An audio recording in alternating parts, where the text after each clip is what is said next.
Cello to the good honeybee yard.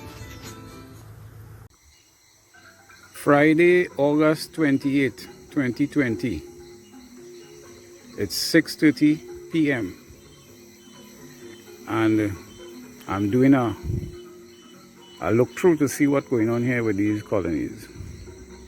And as I go through, I'll try to explain a couple of recipes which I use to have them going good. Alright, so we're looking along the line here. As usual, from left to right in the front. A little way off so we wouldn't interfere with the flight path of the bees. Alright, so the recipe I used a couple days ago is to open number 1 and number 14. And by just opening them up and going down to the brood, they improve. If you notice this one here, number 14, is doing a little scrubbing at the entrance there. Let's see if I could focus on that a little bit. This thing I want to cooperate, man. Anyhow. Alright, so number 13 looking alright. Number 12 looking good.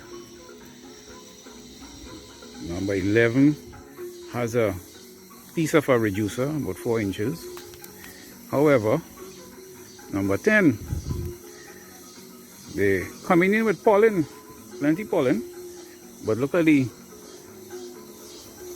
landing board, not looking so populous with bees. I prefer to see them like this. So here's the thing. Everybody coming in with pollen, which is really, really nice.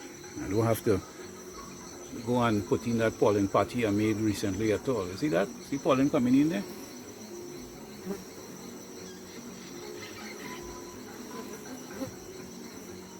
Alright. So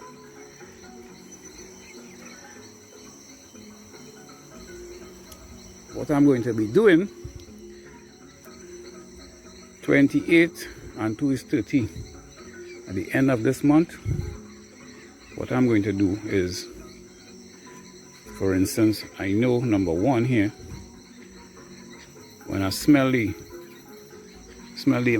on the inside, it had a little mucky kind of smell. And they improve, eh? Just because I open them up, they improve, you see? They start to washboard all the front. They want to show me that, you know, they could still do something. Anyhow, I will take off one of these super out of the tree and make it 2, because usually I would run these colonies with 2 supers. So I'll take out a super from there and I'll probably put it on one of these colonies down here. Alright, alright. I know it's time for that to move. Okay. So coming down the line here now, number 5, I'm going to reduce the entrance because number 5 have 3 supers on it. However, you notice how they occupying the entrance there? They have a little bit of beard in the middle and they have an opening on both sides. They come in with plenty pollen as well, but I want them to stay that strong. So that little piece there, I reduce that entrance by that amount. You see, that is the signal they're giving me. That is about 4 inches. And then they will only have this piece here to, well, about 8 inches or so to deal with. So that will improve that colony. This one here would need reducing a little bit, about 3 inches. Make the entrance that much smaller. This one here will probably need, you see it have a inner cover there. I will take out the inner cover. Once I take out the inner cover, they will have that space on top there to go and occupy, and some of the bees on the outside will go on the inside. I don't know yet if I will take that box and put it on this one here. Take out that third super and make this here 3 supers. Never to know, we'll see. But if I do that, I'll have to reduce that entrance. Alright, we have another one here. 7 need reducing by about half. See that entrance? Pulling that entrance to about half the amount.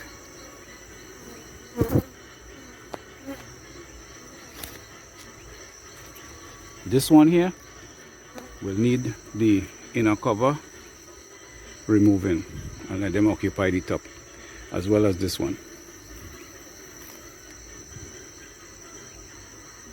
So that is 8 and 9. Number 10 will need to get a reducer, entrance reducer, by half. 11 don't need anything right now, and 12 going good, 13 going good, and 14 is going good. So that's the little seppi I usually use to keep the bees and them in check like that. And I got a little tickle today. I was doing a little cat sleeping, and I got a little tickle in my shoulder, meaning rain is coming. See, when you're a weatherman, that is what is going on. You could know when rain coming. We had such a beautiful day today, hot day, like 33 degrees Celsius. And look at the weather there. See them clouds looking so darkish. Look at the moon in the sky there, kind of looking. Sometimes when we look at the moon and we see it like that, we usually would gauge that rain is on its way. It looks like a rain moon, although the moon looking like it's going on to 3/4 full. Check out the clouds. So, you know, we just have to look at the environment, you know, look at the weather pattern and all of that. We don't rely so much on the weatherman, you know. You have to be your own weatherman. So, folks, here's the thing. That's what's going on before it gets too dark and I can't film anything more. So, that's the seppi I use to keep my bees in check. So, let's see. In a couple of days, the end of this month, on the 30th, when I as well as I might be able to do it tomorrow, you know. But it's just to take off this inner cover, and this one, and that one there. That's number 6, number 8, and number 9. Take off the inner cover and let them occupy the top there. And depends on what kind of beard I see at the entrance, I'll know if I have to put in a reducer or not. But we had to put in reducer in some of the others. So that's the seppi, or at least one of the seppi. Yeah, man. I'm glad you pass and check me this evening, because I was just watering the plants here today. Right in the front here, I have some sweet potatoes. I have one.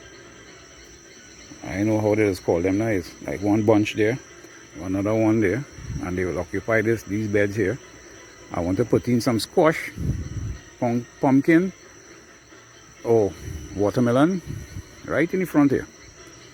Across there, we have the corn coming up real nice. And right here, we have the corn that, you know, it's almost getting ready to get pregnant.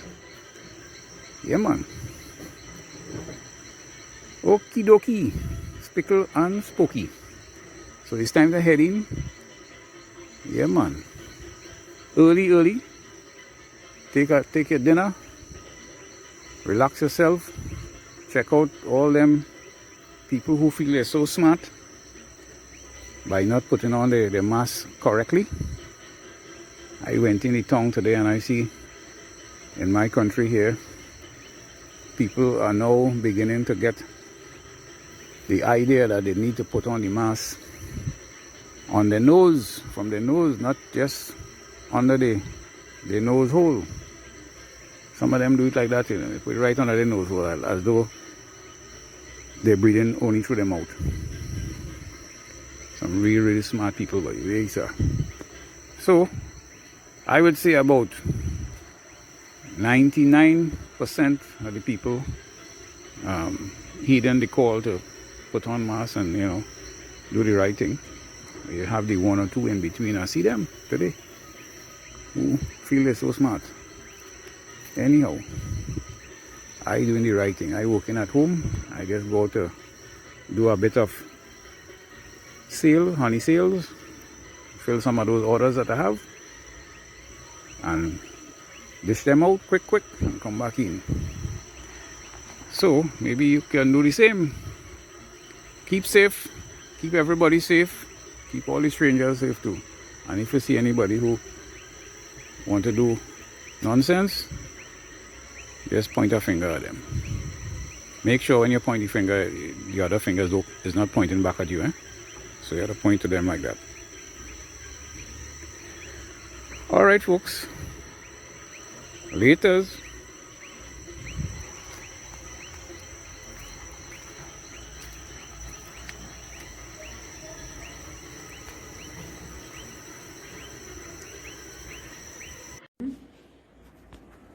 Search the good honey.